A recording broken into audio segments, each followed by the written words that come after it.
I'll never forget the day I first laid eyes on him. A tiny, fragile boy with wide, uncertain eyes that seemed too big for his face.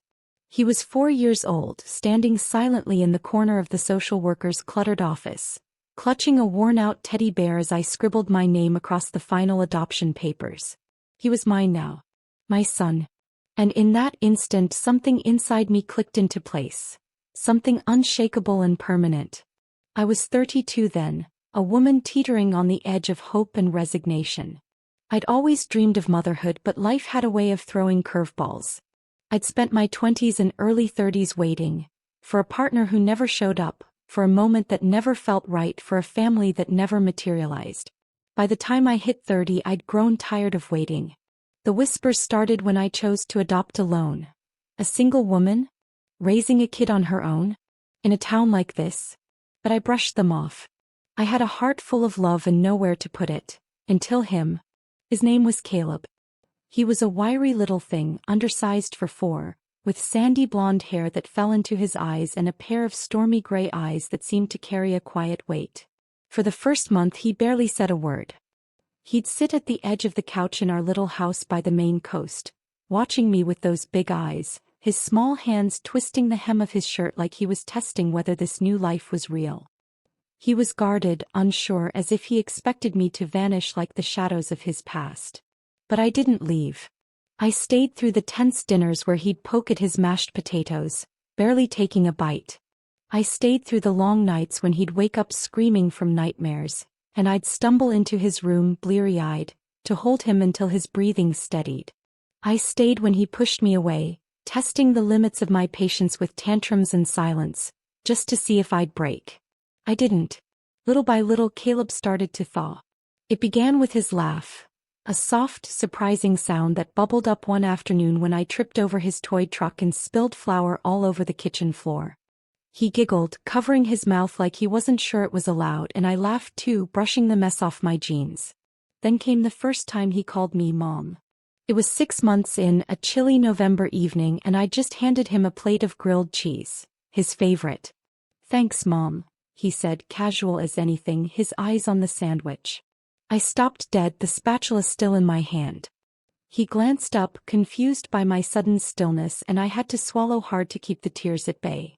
"You're welcome, buddy," I managed, ruffling his hair. From that day on we were inseparable. The years rolled by in a blur of small-town life, school buses rumbling down our gravel road, bedtime stories by the glow of a lighthouse lamp, scraped elbows from climbing the rocky shore, and late-night chats over cocoa when the wind howled off the Atlantic. We built something together, just the two of us, in our weathered house perched above the cliffs of Port Haven, Maine. It wasn't blood that bound us, but something fiercer. A love forged in quiet moments and unspoken promises. Neighbors often commented on it, how tight we were, how easy we seemed together. "He's got a good mom," they'd say, nodding approvingly. But they didn't see the whole picture. I wasn't just his anchor, he was mine. By the time Caleb hit 19, the shy, scrawny boy I'd brought home was long gone. He'd shot up to 6 feet, broad-shouldered and steady, with those same gray eyes now softened by confidence instead of fear. He'd grown into himself. A young man with a quick smile and a quiet strength that drew people in. But to me he was still my kid. He'd still crash on the couch beside me after a rough day, still let me mess up his hair, though he'd roll his eyes, still sneak into the kitchen at midnight to raid the fridge like he had as a scrappy 10-year-old. Our bond had weathered time, growing roots deep into the rocky soil of our little world. One crisp September evening, we sat on the porch swing, the salty breeze tugging at our clothes as the sun dipped below the horizon, painting the waves in shades of gold and crimson. Caleb shifted beside me, his expression thoughtful in a way I recognized from years of decoding his silences. "You okay?" I asked, nudging him with my shoulder. He nodded slowly. "Yeah. Just thinking. You never got hitched, huh?" The question threw me. I let out a small laugh, brushing a strand of hair from my face. "Guess I never found the right guy." He stared out at the water, his jaw tight. "I used to wonder if it was 'cause of me. Like maybe you didn't want anyone else stepping in." I reached for his hand, giving it a firm squeeze. "Caleb, you were never the reason. You're the best thing I've ever done. He gave me a half smile, but his eyes were distant, tracing the horizon. You gave up a lot, though, he said quietly. I didn't give up anything, I corrected, my voice steady. I picked you. And I'd pick you every single time. He exhaled long and slow, then leaned his head against my shoulder like he used to when he was small enough to fit in my lap. The weight of him grounded me. I love you, Mom, he murmured. I kissed the top of his head, my chest tight with a love that had no edges, no end. Love you too, kiddo, I whispered. Because it didn't matter how we'd come together. What mattered was that we had. And I thought, foolishly maybe, that we always would. I first noticed the shift in Caleb when he was 17. It crept in slowly, subtle changes I might have missed if I hadn't spent over a decade memorizing every flicker of his moods. His voice dropped lower, rougher around the edges, losing the softness of boyhood. His shoulders widened, his hands grew calloused from summer jobs hauling lobster traps, and he started moving with a purpose I hadn't seen before. He'd always been gentle, considerate, but now there was a quiet authority to him, a presence that made people pause when he walked by. It wasn't just how he looked. It was how he acted, especially with me. Caleb had always been affectionate in his own understated way. As a kid, he'd tackle me with hugs after a long day, sprawl across my lap during movie nights, or grab my hand when we wandered the tide pools. But by 17 those gestures evolved. He started holding the screen door open when I carried groceries in, his brow furrowing if I tried to manage alone. He'd walk on the outside of the sidewalk, shielding me from the occasional truck rumbling past. He'd heft the firewood stack without being asked, shooting me a look that dared me to protest. You're doing too much, he said one evening as I sat at the kitchen table, rubbing my neck after a double shift at the diner. I smirked. That's life, Caleb. Then let me take some of it, he replied, his tone dead serious. You don't have to carry it all. The words lodged in my chest, heavy and warm. I'd spent my life being the strong one, working late, paying bills, keeping our little house from falling apart in the harsh coastal winters. I'd never had a partner, never had anyone to share the load. And now here was Caleb, not a boy anymore but something closer to a man, looking at me like I was worth looking after. It stirred something in me.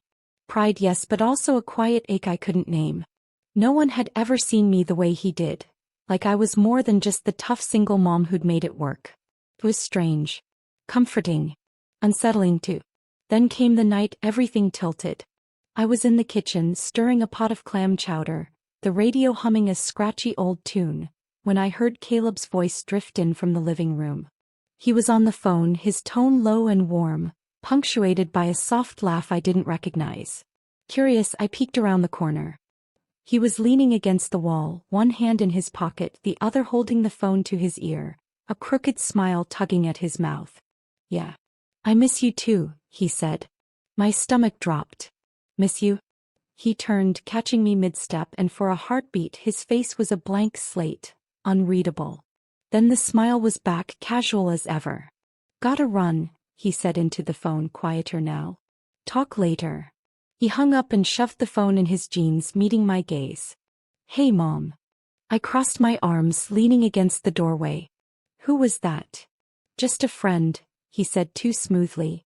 I raised an eyebrow, waiting. He sighed, scratching the back of his neck, a nervous tic he'd had since he was 8. Hey, fine. Her name's Harper. We've been hanging out a couple months. I blinked, the air suddenly thick in my throat. Hanging out? My Caleb? I'd known this day would come. He was 19 now, a legal adult with a beat-up pickup and a life stretching out ahead of him. Of course he'd find someone. But knowing it and feeling it were two different beasts, and this one clawed at me. Harper, I echoed, the name foreign on my tongue. You didn't say anything. He shrugged, looking sheepish. Didn't know how to tell you, I guess. I turned back to the stove, stirring the chowder with more focus than it needed, my mind spinning. This wasn't jealousy. I'd never begrudge him happiness. It was something else, something sharper. Reckoning. For 15 years I'd been the center of his universe. His confidant, his safe harbor, his home. But now there was Harper. Someone who lit up his voice in a way I hadn't heard before, someone who wasn't me. I forced a smile over my shoulder. She sounds nice. He nodded, a flicker of relief in his eyes. She is. The words sank into me, heavy as the tide. That night, after Caleb disappeared upstairs, I sat alone on the couch, the house creaking around me as the wind battered the windows. The fire in the wood stove crackled, but it didn't touch the chill settling in my bones. I wasn't upset. I wasn't angry. But I was unmoored. Our life had been a closed circle, just him and me against the world. I'd poured everything into him and he'd given me everything back. Now he was stepping beyond that circle, chasing something new, and I was left standing still. I told myself this was right. He was growing up. This was what I'd raised him for. So why did it feel like I was losing him? The next few weeks were a slow unraveling. Caleb started mentioning Harper more, casual drops about her laugh, her art classes at the community college, the way she loved the same weird sci-fi movies he did. Each detail was a pinprick, sharp and small, but they added up. I'd catch myself staring out the kitchen window at the gray waves, wondering who this girl was, what she meant to him, how she'd slipped into his life so quietly. Then came the question that flipped everything upside down. It was a rainy Thursday, the kind of day where the fog clung to the coast like a second skin. I was scrubbing dishes when Caleb leaned against the counter, hands in his pockets, his expression careful. So, would it be cool if Harper came over for dinner tomorrow? I paused, the sponge dripping suds onto the sink. His gray eyes studied me, steady and searching, like he was waiting for me to flinch. Dinner. I repeated, buying time. Yeah, he said, shifting his weight. I just thought, you're a big deal to me, Mom. And she's too. I want you two to meet. My throat tightened. You're a big deal to me, Mom. The words should have warmed me. They should have settled my nerves. But all I could hear was the unspoken shift. He wasn't just mine anymore. I managed a nod, wiping my hands on a towel. Sure. I'd like that. He grinned, a flash of relief breaking through his usual calm. Awesome. Thanks. But as he walked away, I felt the ground tilt beneath me. The next day was a frenzy. I told myself I wasn't nervous, but I spent an hour picking out a sweater. Navy, simple, nothing flashy. I vacuumed the living room twice, rearranged the mismatched chairs around our scratched-up dining table, swapped out the chipped mugs for the nicer ones I kept in the back of the cupboard. I told myself it was just hosting, just being polite. But I knew better. I wanted her to like me. I wanted Caleb to still see me the way he always had. When the doorbell rang, I took a deep breath, smoothing my hands down my jeans before opening it. There she was. Harper. She was pretty in an effortless way, tall and lanky, with chestnut hair pulled into a loose braid and bright green eyes that sparkled with curiosity. She wore a faded flannel over a band tee, and her smile was warm, unguarded. Caleb stood beside her, his posture relaxed but protective, his arm brushing hers in a way that felt instinctive. He looked different. Not just older, but tethered to her in a way I couldn't ignore. Mom, this is Harper, he said, his voice carrying a quiet pride I hadn't heard before. She stuck out her hand, grinning. Hi. It's so great to meet you, Ms. Just Rachel, I cut in, shaking her hand with a smile I hoped looked natural. Rachel, she corrected, glancing at Caleb with a small, private smile before stepping inside. Dinner was fine. Polite. Pleasant even. I asked about her classes, her family, her plans. She answered with an easy charm, smart, funny, clearly smitten with Caleb. He watched her as she talked, his eyes soft, his mouth twitching into a smile at her every word. I should have been thrilled for him. But instead I felt like a stranger at my own table. Harper insisted on helping with the dishes, laughing as Caleb flicked soap suds at her. Their rhythm was seamless, like they'd done this 100 times. I stood by the fridge, clutching a glass of water I didn't drink, watching them move together in my kitchen like I was the guest. I wasn't needed here. For 15 years it had been Caleb and me, our routines, our jokes, our unspoken understanding. Now there was Harper, filling spaces I hadn't realized were empty until she stepped into them. When she left, Caleb lingered by the door, then turned to me. So, what did you think? He asked, his tone cautious. I forced a smile, my chest tight. She's great, Caleb. Really? He studied me like he could see the cracks I was trying to hide. You sure? Yeah, I said too fast. She's sweet. Smart. She's good for you. His face softened. Thanks, Mom. I nodded, watching him head upstairs, my heart thudding with something I couldn't pin down. Because for the first time in 15 years I realized Caleb wasn't fully mine anymore. And I wasn't ready to let go. The weeks following Harper's first dinner at our house settled into an unfamiliar pattern. Caleb was still my Caleb, still the boy who'd track sand into the kitchen and leave half-empty soda cans on the counter. But he was also someone new. His phone buzzed constantly, lighting up with messages that made him smile in a way I didn't recognize. He'd vanish for afternoons, returning with sea salt in his hair and a lightness in his step, and I knew Harper was the reason. She was becoming a fixture, a quiet tide pulling him out of my orbit. I told myself I was fine with it. Caleb deserved this joy, connection, a world bigger than our creaky house on the cliffs. I'd raised him to fly, not to stay clipped to me. But logic didn't quiet the pang that hit when I'd cook for two and eat alone, or when I'd hear his truck peel out, off to a place I didn't belong. One chilly Saturday in October, as I wrestled with a pie crust in the kitchen, Caleb wandered in, hands shoved in his pockets. Hey Mom, he said, his gray eyes bright. Harper's throwing a bonfire tonight at her place. Her parents are gone. Wanna come? I stopped, flour on my hands. Me? Yeah, he said, casual but earnest. She keeps asking about you. Says she'd love to hang out more. I think it'd be fun. The invite threw me. Part of me wanted to retreat, stay home with my pie and the familiar hum of the radio. But his hopeful look hooked me. I brushed my hands on my jeans. Hey, I'll go. His grin lit up the room. Awesome. I'll swing by at 7. That night I tugged on a flannel and boots, nerves buzzing as I climbed into his truck. He talked about Harper's house, a sprawling fixer-upper on a bluff, as we drove through the fog. When we pulled up, flames already danced in a pit, surrounded by a handful of kids sprawled on logs and blankets, their laughter cutting through the night. Harper bounded over, her braids swinging, her smile wide. Rachel. You came, she said, pulling me into a quick hug. I stiffened, then relaxed, caught by her warmth. Glad you're here. Thanks for asking me, I said, following her to the fire. Caleb grabbed us sodas and flopped beside Harper, his arm draping over her shoulders. I sat across from them watching. They were a unit, her passing him a stick for esmores, him ribbing her about her marshmallow technique. It was easy, natural, and it twisted something in me. This was his life now, and I was on the outside looking in. Harper caught my eye mid-laugh. Caleb's always talking about you, she said, poking the fire. Says you're the strongest person he knows. I blinked.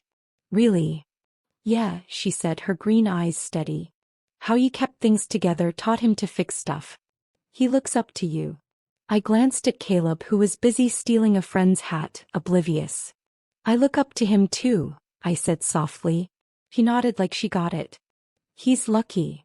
I wanted to say I was the lucky one, but I just smiled, letting the fire's warmth sink in. Maybe I could share him. Maybe. That hope frayed by November. Harper started showing up more. Sketchbook in hand, sprawled on our couch while Caleb banged around in the garage. She'd stay for dinner, her voice weaving with his in a harmony that filled the house. I liked her, but each visit sharpened that ache, a reminder of what was slipping away. One night, over meatloaf, Caleb dropped a bombshell.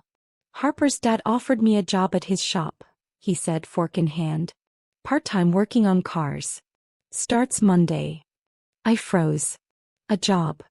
Yeah, he said, grinning at Harper. Good money. Might save up for my own place down the line. My own place. The words ricocheted in my head. Harper jumped in, explaining her dad's garage, but I barely heard. My son was planning a life without me. Later, alone at the sink, I stared at the black ocean beyond the glass. The house was still, but my mind roared. I'd always known he'd leave, college, a job, something, but the reality gutted me. This house without him felt unimaginable. He found me there. You okay, Mom? His voice was soft, wary. I turned, faking a smile. Yeah. Just beat. He stepped closer, frowning. You've been weird lately. What's up? I waved it off. Nothing. The dub's great. I'm proud. He didn't buy it. Before I could dodge, he hugged me, tight, quick, his scent of grease and pine wrapping around me. You'd tell me if something was wrong, right? Of course, I lied. He nodded and left. I stood there, shaking, wanting to scream that I wasn't ready. But I didn't. This was his path, not mine. Winter hit hard, snow piling against the windows. Caleb thrived at the garage, coming home with stories of busted engines and cranky truckers. Harper was there too, dropping by, curling up with tea while he cleaned up. They'd plan trips to Acadia, apartments in Bangor, dreams I wasn't part of. I kept busy, extra shifts, baking, anything to drown the drift. But it didn't stop. One February night, I came home late to find them asleep on the couch, a movie flickering. Harper nestled against him, his arm over her, their breaths in sync. They looked perfect and it broke me. I fled to my room, collapsing on the bed, tears burning. I wasn't mad at them, just at myself, at this selfish knot that wouldn't let go. I'd raised him for this, so why did it hurt so much? Morning came and he was flipping pancakes. Harper was gone. We ate quietly until he set his fork down. Mom, what's wrong? I stalled. Nothing. Bull, he cut in. You've been off for months. Talk to me. His eyes pinned me and the dam broke. I'm scared, Caleb. You're moving so fast, Harper, the job leaving.